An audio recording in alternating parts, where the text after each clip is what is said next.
IPL auction रे भाग नहीं राजस्थान रॉयल्स तांकु 30 लाख रे किनिथिला हेले एबे किंतु आईपीएल फ्रांचाइज आरसीबी रो मालिक बनिगले।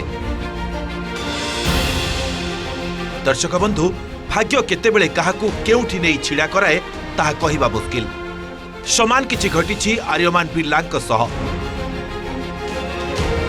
के एही आर्यमान बिर्ला काहेकि तांको विषय रे चर्चा।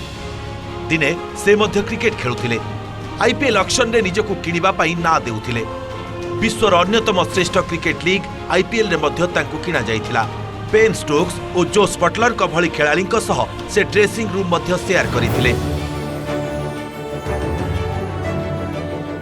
एबे किंतु समय सबु किछि बदलाई देइछि।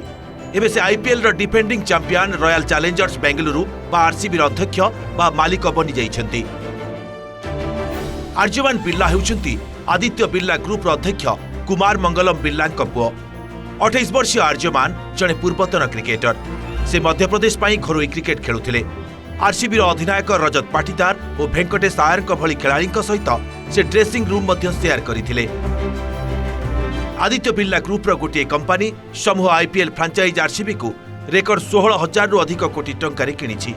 एही कंपनी समूह रे Times of India group, David Blitzer को बोल्ट वेंचर्स और अमेरिका भित्तिक ब्लैकस्टोक इन्वेस्ट ग्रुप मध्य रहिछि।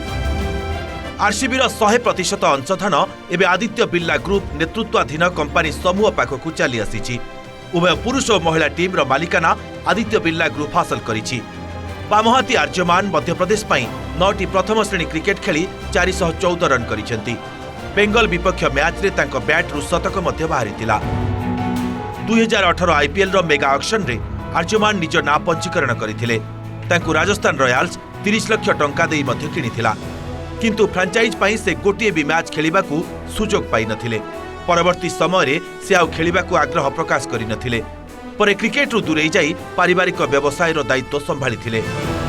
हार्वर्ड बिजनेस स्कूल रु एमबीए करिथिबा आर्यमान 2023 रे आदित्य बिर्ला ग्रुप रो विभिन्न कंपनी रो गुरुत्वपूर्ण पद रे बसिथिले। Bureau report OTV.